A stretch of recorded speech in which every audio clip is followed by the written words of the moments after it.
my name is Harshit, and I'm the Director of Business Alliances of two brilliant marketing SaaS tools, RankWatch and Websignals.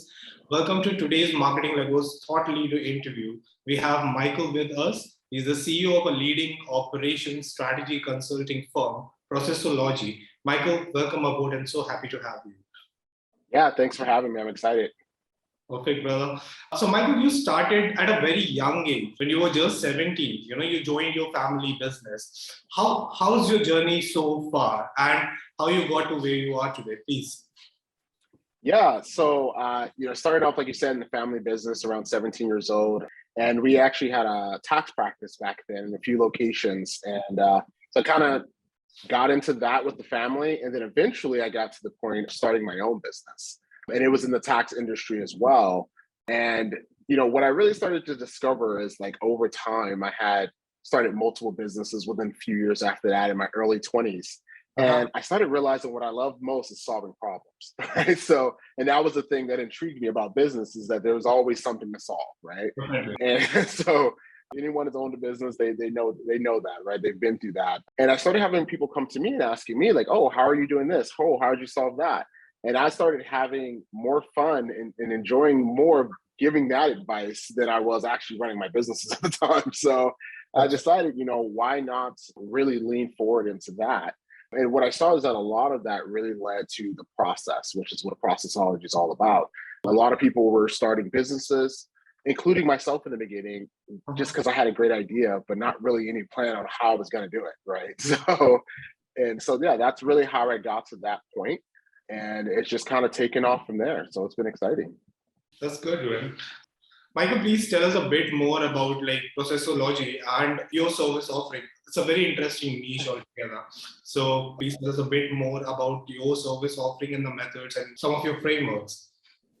Yeah, so when it comes to Processology, really the company, I started this company to focus 100% on process. And I always tell people that process is not a sexy topic. So we're trying to make it fun. We're trying to make it something that you enjoy actually doing, because it is something that is a continual improvement, right? Like I've seen people that they'll work with a process professional, they'll create the process and then think it's going to work forever. So what I explain to people is your business is constantly changing and evolving, and your industry's changing, and your processes have to do the same thing. So that's what we do with our clients. We focus on helping them give their teams and their people clear direction. So it's, and if you ever, and it's kind of some levels to it. When we talk about like our framework, we have what we call the core improvement roadmap. And basically the way that works is we really try to help our clients get their processes out of their head, right? So if you have processes in your head and you know how to do the job, but if you were to hire out for that, could you explain it in a way that the next person is going to understand it to be able to take over that position?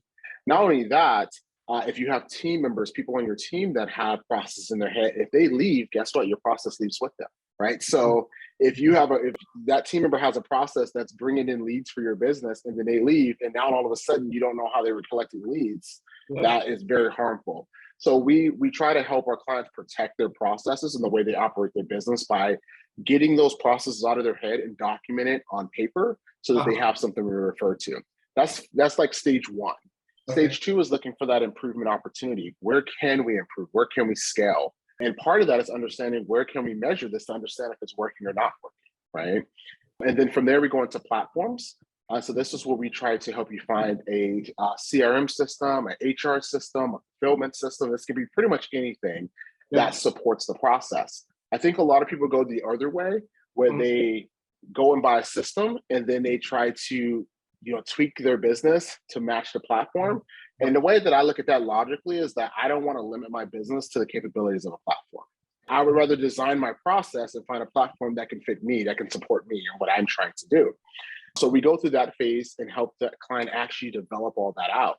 Then we go into the last phase, which is management. And this is going into more detailed and structural documentation and process enablement training. So you can have the best process in the world, but if your team doesn't know how to use it, then it's pointless. So we go through those 4 stages with our clients and really try to help them see the bigger picture, right? Like I always say, design your business not where you are today, but where you want to be tomorrow. So, how do you put that next step so you have somewhere to walk, right? So that's what it's all about. Gotcha, gotcha. Even when you introduce a new process within a team, it Mhm. also causes some chaos, right? How do you cope up with that? I mean, that must be like one of the big hurdles that you must be facing. Yeah. Yeah. So the way that we get over that is by making it fun for everybody, right? So we actually get the team involved. So in business, you have all kinds of people that are stakeholders within a process. You have the people that are actually doing the work. You have the management team that's overseeing. You have the operational team that's seeing everything over the business. And then you Mhm. have your executive level that is on top of that. So we really look at who's involved and who cares about the process, and let's get them involved. And with our clients, we make an agreement with them. We have a deal with them. We say, we're going to talk to your team that's actually doing this, and we're not going to tell you Mhm. who's saying what. We're just going to tell you what they're saying. So, and the reason that is because a lot of times what will happen is you will have some of the employees will be afraid to speak up Yep. about challenges they're having because they might put their job online or anything like that.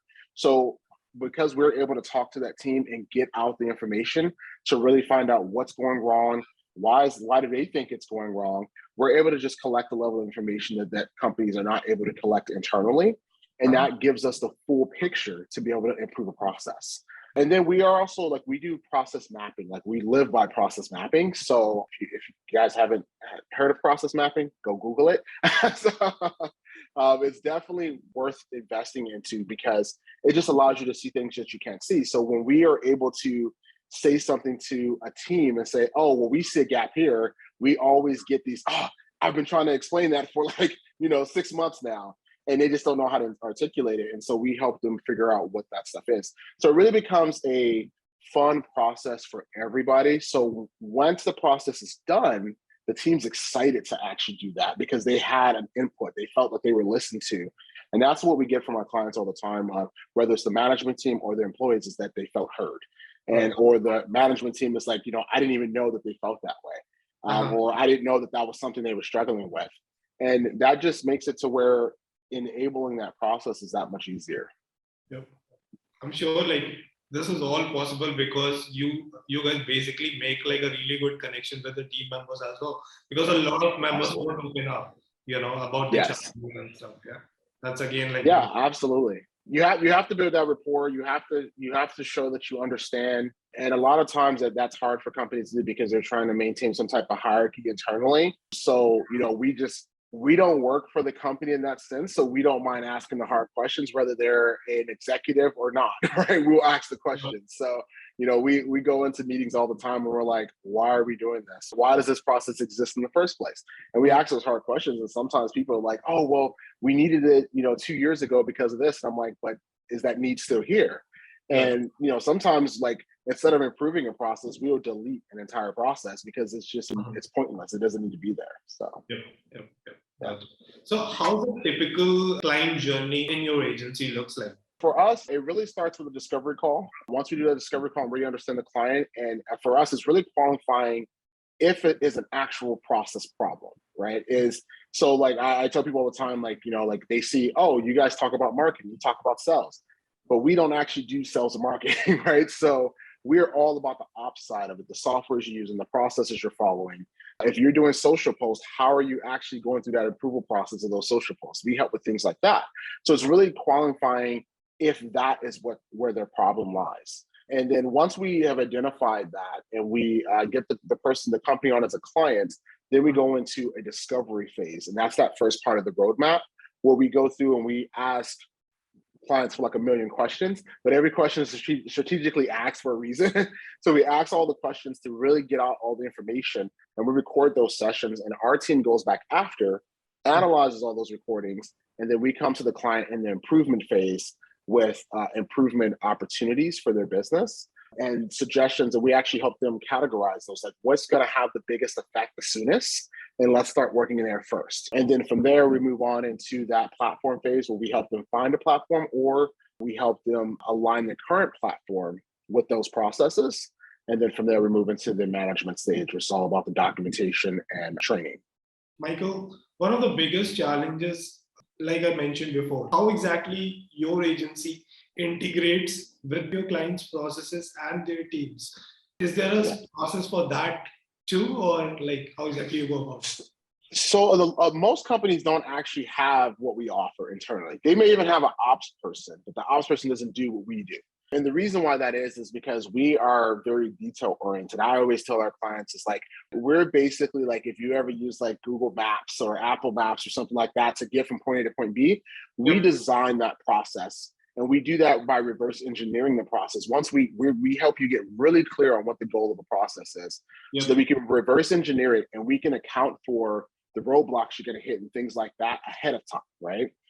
So with that being said, it gives us just that unique ability to see what that is. So when we come into a client, the way that we position ourselves with the client is that we become more as your, I would say, operations controller and auditor more than anything, because we're going to come and help you see things that you may not be seeing. Because a lot of that, where you see a lot of problems that are hidden, is in the handoffs of processes between departments, between teams, right? And that's where you see a lot of that. So because we're able to come from a high level view and work our way through the company, we're just able to see more than most can see. But yeah, so I will say that, and it's funny because we've been talking about this internally, where do we fit on an org chart, right? As a company, how do we fit into a company? And in most cases, there's not really anywhere for us to fit because we're doing something that most companies are not actually doing. And it's getting to the point where they're starting to, because as technology is evolving, it's becoming more and more complex to integrate and set up. And they're trying to figure out how does all this work together. But yeah, it's a very interesting question. And that's something we're trying to really put a name on internally as well, so that when we talk to potential clients, we can say, this is where we fit in. So, yeah. Michael, please share a few ways you help your clients' marketing and sales team basically improve their productivity and their efficiency. Absolutely. So the biggest things that I will say for me is it's really important for a client to know who they're talking to, who's the audience. Because believe it or not, the process can be different for different audiences, right? So for example, if you're B2C, then you're probably going to have a really fast sales process in most cases. Whereas if you're B2B, it's most likely going to be a longer sales process because there's so many people that need to sign off on it. So it's really understanding, okay, who's the client, who are we talking to? And then where are they at, right? So when it comes to the lead generation parts of it, is this a person that you need to get, let's say from ads, to fill out an ad, and then from the ad, they go straight into some kind of marketing campaign? Or is this a person that's going to go to a landing page and fill out a landing page because they want to learn more? So it's really understanding who the client is and who the audience is, so that we can really tailor the process to the audience. And if the client doesn't know who the audience is, then I will tell them very quickly, you need to go talk to a marketing person to figure that piece out, and then come back to us and we'll help you build out the infrastructure to get that person.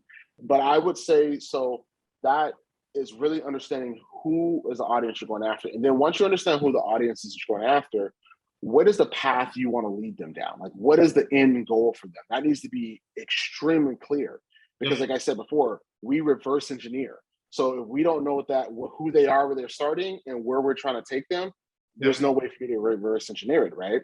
So once we help them, and that's a part that we help them do, is really dialing on that goal. And then we reverse engineer that process to help them get to where they want to go. So that is one big one, I would say. I mean, those two big ones. The next thing I will say is really aligning the marketing and sales side, because they're really becoming one department today. It's not really, it feels separate, but what the worst thing that can happen is you're marketing one message and the sales team says something totally different, right? So it's making sure that those handoffs are very smooth and aligned as you pass people on to there. But I will say, just ask a lot of questions. We actually have a blog post, I believe, and it's like, ask why. And it's like, ask the question why a lot. Why are we going after this audience? Why are we taking them down this journey? Why do we want this goal? Like, ask those whys a lot. And that's really going to help you dig into the reasoning behind what you're doing. Gotcha. Michael, in your experience, please share a few mistakes, process related, that you've seen in marketing teams mainly, and how they can basically avoid those.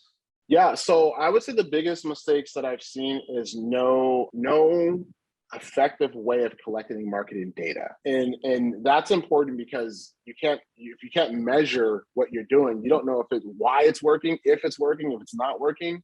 And a lot of times you may be doing something that feels like it's working, but it's really not, right? So I would definitely say the data side, getting very clear reporting on what's happening, how are you collecting leads, where are they coming from, what are they doing after they come into your platform, things like that. So that is one big one.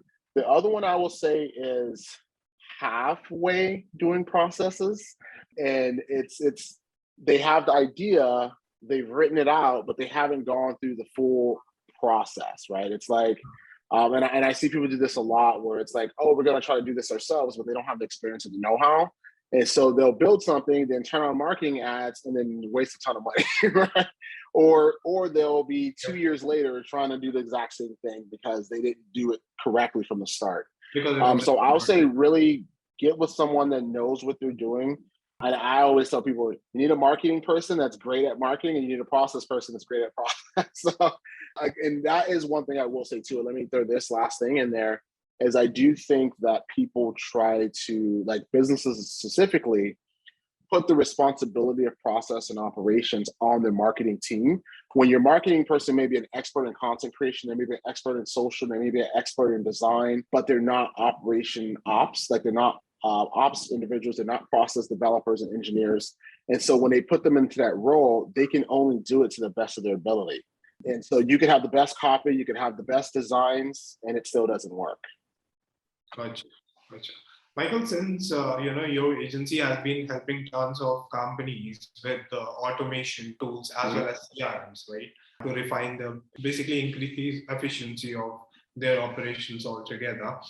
How do you basically come up to a conclusion on which particular platform your client should invest in, HubSpot or any other, and what exactly that process look like? How do you go about that? Yeah, I'll say there's a lot of factors that come in play there, but the main ones for me are going to be the goal. I ask companies all the time, because we actually work with companies that are from solo entrepreneurs to companies that have 500 plus employees and more. And it really depends on the goal. So if you're looking to, like, let's say I have someone comes to me and they say, oh, I just want to be able to send out emails for this campaign for 2 weeks. Yeah. Then okay, well, there's a lot of platforms that do that, right? Like, and there's a lot of cheap platforms that do that.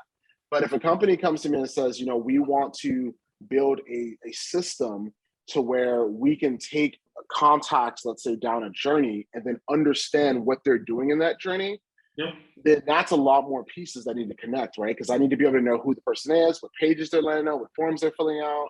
I need to be able to paint a picture on this person. And I always tell people to get your ideal, and then how do you paint a picture to know if that person matches through data, right? So it really depends on their needs. So we try to help them get real clear on what their needs are and what the long-term thing is. If you have a company that's like, oh, I just want to make $100,000 a year, versus a company that wants to make 100 million a year, then it's going to be very different platforms.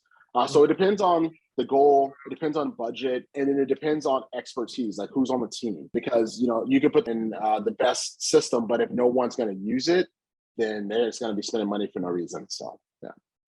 Gotcha. Please, can you share a few useful hacks that can really something that every business can use when it comes to marketing automation altogether? Yeah, so I will go back to some of the things I said earlier. It's just been really clear on what the goal of the automation is, right? So if the goal is to get someone, let's say, to convert from, let's say, not knowing who you are, anonymous visitor, to actually being a lead, and you have automation that's going to assist you that, then it's really understanding, okay, who is this anonymous person that I'm trying to attract, and really focusing on them. And I think that's important, to really focus on the person you want, because you're going to have a lot of visitors, you're going to have a lot of clicks, but it might not be the person you want, right? So how do we filter out individuals through our content and through our automation, so that when we get them to, let's say, the goal of maybe booking a discovery call with us, that we're booking a discovery call with someone that is 70 to 80% match for our ideal customer. And so for me, I would say get really clear on the goal. And then, like I said before, reverse engineer it. What do they need to hear? A lot of times clients have one thing in their head of what they think they want, and that your service is what they actually need, but don't try to change their mind through that content. To me, relate to them. And then once they're a client, you can really say, this is how we get to where you want, right? So I don't even really focus on so much of what clients think they need. I focus on what they want. And that is more so, I would say, important. So I would say focus there. and to just make sure that you keep it simple as possible. I always say simply complicated is what I tell my team, is that it may be complicated, but we want it as simple as possible, if that makes sense. So really focus on and remember to ask those questions. Do we need this piece? Is it necessary? Is there an easier way to do it? And that'll help you get to the best automation that you can possibly get to. And where you could use automation in so many places in the company to move people along, and really understanding where automation's best and where an actual physical person's best.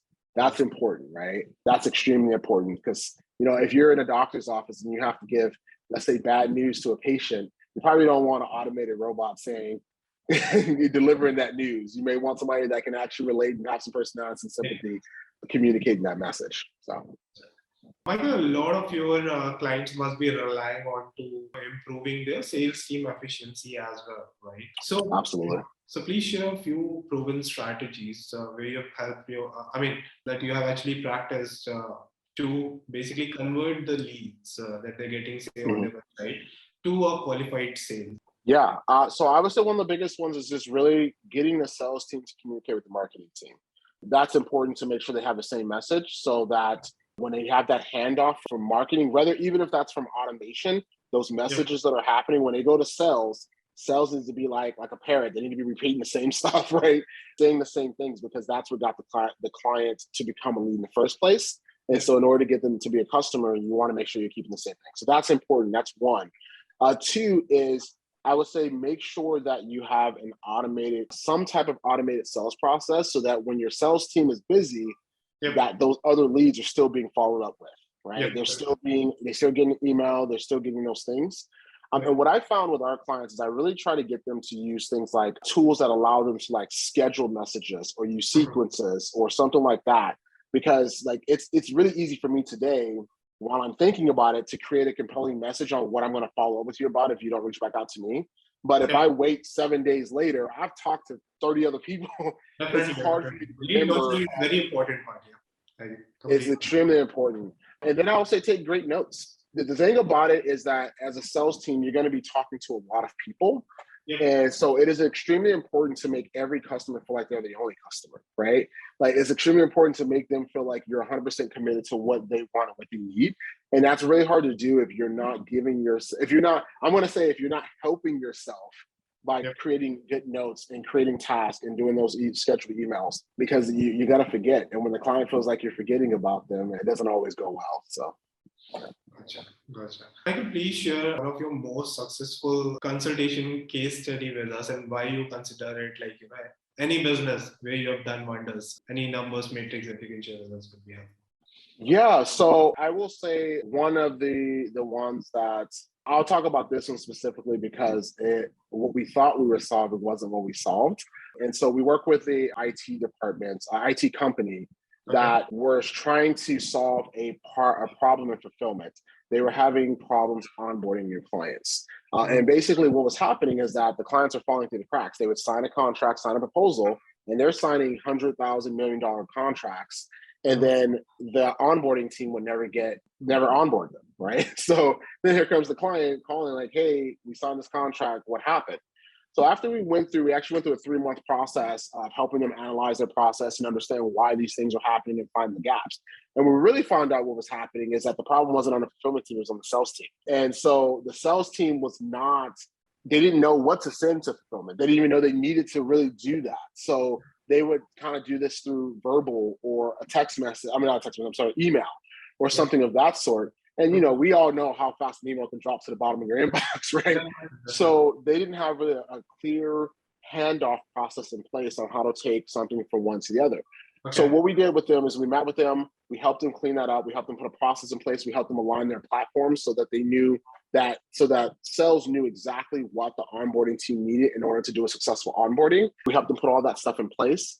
And we put some boundaries in place, where it could not move forward if this was not in place. Gotcha. And that kind of forced the team to take that process. From there, the results that came out of that is they actually ended up closing, they ended up closing a deal with their local city that was worth over $1.5 million that they related directly to improving that onboarding process, because they were able to actually show the city a documented onboarding process of how it would work, the city felt more confident in working with them. So that happened, but also we took their onboarding process from being a 90-day onboarding to down to 30 days. So they were able to onboard a new client in less than a month or less. And so that really improved that onboarding process. And I had a lot of really also getting the customer involved in the onboarding process of knowing ahead of time what to expect and communicating, hey, when we come to this meeting, this is what we need. We automated a lot of that stuff so they didn't have to even think about it. So, and really impressive. Thank you. Michael, any horror story, because you carry years of experience with you, I'm sure like there must be something where maybe the consultation session or anything didn't really work well for the client and something got messed up. Would you like to share something? I would say earlier on in the business, I was not, like what we do is very complex, even though we explain it in a simple way. It takes a lot of planning, a lot of designing in order to get these processes right. And early on, I didn't do a great job at communicating exactly what was going to happen. And so it was becoming overwhelming for the customer, because once we got into the process, they didn't understand what was happening.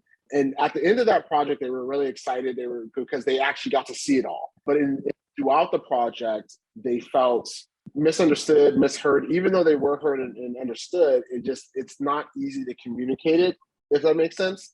So what I've learned is that I had to take some time to really think about the customer in that process and not just say, because I'm a very analytical type person. So I'm very much like, you have a problem, I can fix it while we're talking about it still, right? So I had to realize that that's not how business works, and that I needed to really dial in a onboarding process for our own clients that was more collaborative, whereas before it was not as collaborative as it is now. Gotcha. I think, Michael, we are coming today's session to an end. And is there any final thoughts that you would like to share with our viewers, please? Yeah, get on your processes. Invest in your processes. That's extremely important. It's going to save you a lot of time and a lot of headache, especially in marketing and sales. It's so imperative in today's world where we are all constantly doing emails and email marketing, text message marketing, social marketing, all these things. How do they all connect? How does a person move from one to the other? All of these things have to be addressed. And if we're not mapping them out, how do we know where the intersections are and where the breakdowns are? So, Thank you, Michael. Thank you so much for your time today. And I really appreciate all the valuable tips and things that you've shared with us. Thank you so much. Absolutely. Thanks for having me. It was definitely fun.